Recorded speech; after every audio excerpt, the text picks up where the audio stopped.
Natasha, and thank you so much for joining me today. Well, today is a challenge because somebody in the comment section, someone mentioned when I was using some colourful inks that they had mainly brown inks and that nothing could be done much with those when it comes to, in the way of making nice cards.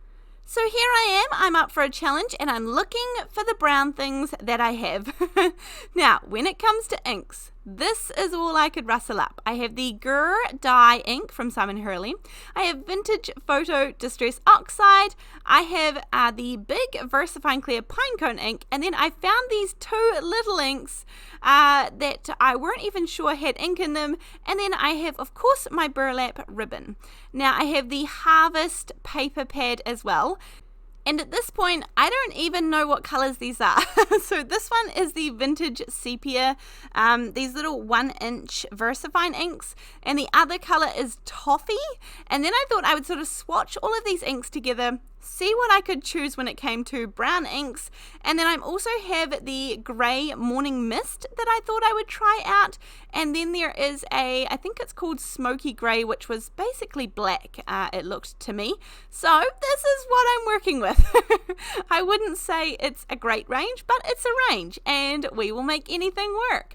So I truly had to dig through. This is everything I could come up with that was sort of brown inks in my stash, and I'm here to help. If someone feels that brown inks can't be made into a nice card, I'm hoping that I can make something that perhaps changes your mind. Perhaps not, and that's okay too, but I'm going to give it my best shot. So I'm working through which inks I think are going to go well here. Now I have this paper pad, as I mentioned, and there are a couple of different brown pieces of paper in here that I might use. Now I'm going to take a card base here and I'm going to put a little line down.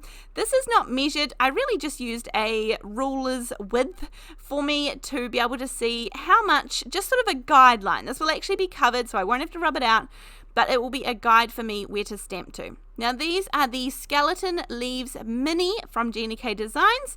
I saw her do a live video the other day and she said these were very popular and sometimes hard to get hold of because they sold out often.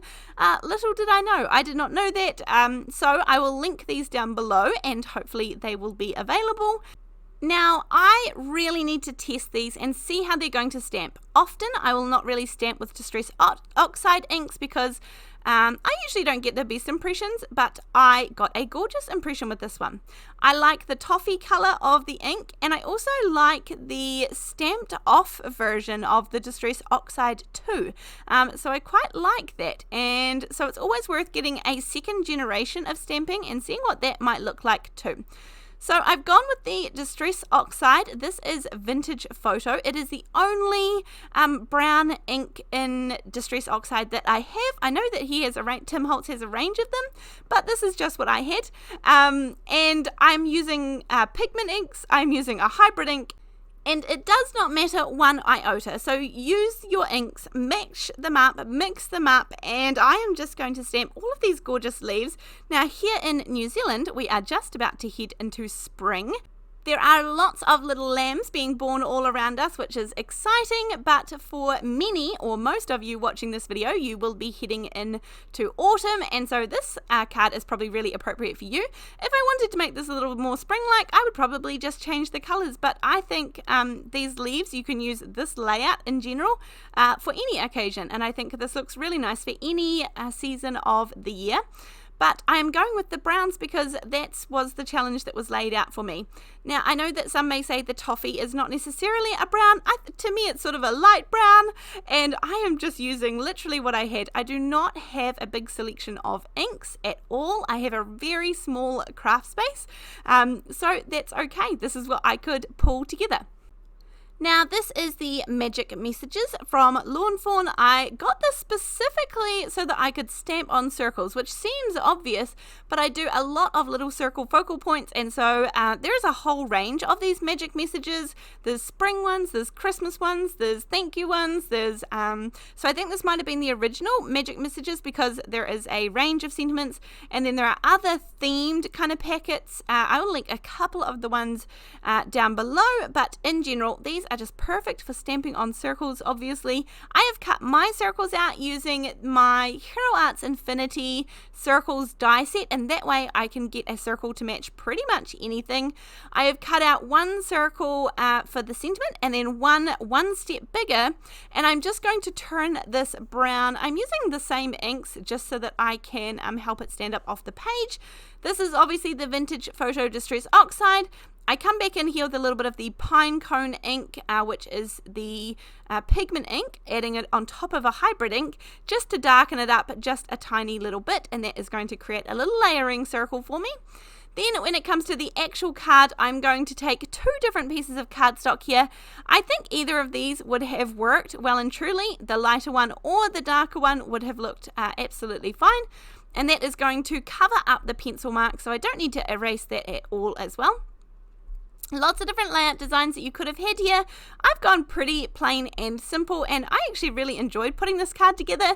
It didn't take me very long at all once I had sorted through my stash and looked really hard for all the brown things that I could possibly find. This didn't take me very long at all. Then using some liquid glue, I'm going to pop this onto the front of my card base and make sure it is sort of nice and square with the card. I also like that I could do this directly on the card base, but you could absolutely layer this up on a card front, and that way you would be able to have a little bit of dimension and also give it a border. Now with all this brown going on, I am going to use this little bit of ribbon here. This is sort of a gingham black and white ribbon. And so I'm going to pop this across just to break things up a little bit. So I'm going to pop that across with some liquid glue. That matte medium, the Ranger multi-medium in the matte finish, is a nice strong glue that is going to hold everything in place. I also have this little bit of burlap ribbon, and I'm going to layer that up too because I really do like my burlap ribbon. And I'm just going to pop that on with some liquid glue, and then I pop an acrylic block on just to sort of weigh it down and make sure that it's all nice and dried in place. Then I will cut off the edges so that it is nice and neat, but in the meantime I will layer up my two little circles, and this is going to help it pop off the page. Pop an acrylic block down and make sure that that is all nice and adhered all evenly.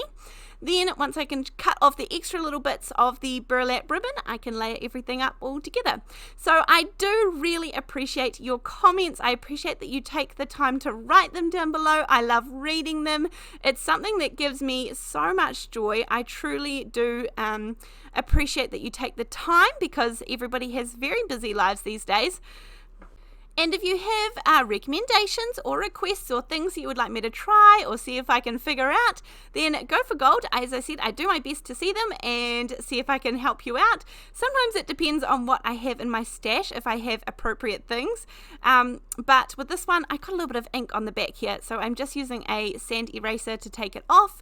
And I also used my heat gun to dry the glue a little bit quicker on that burlap ribbon, just so that I knew it was going to be nice and secure when I cut off the ends and it wouldn't peel up. I am going to put a little bit of foam dots in behind this sentiment just to raise it up, but that is my card done and dusted. So how did I go? What do we think? Can we make brown into a pretty card? I hope that this has been helpful, and as I said, you can change up the colors and make this whatever season you would like to. So thank you so much for joining me today. I truly appreciate you being here. As usual, all the links will be down below, but other than that, I will see you in the next video. Thanks, bye.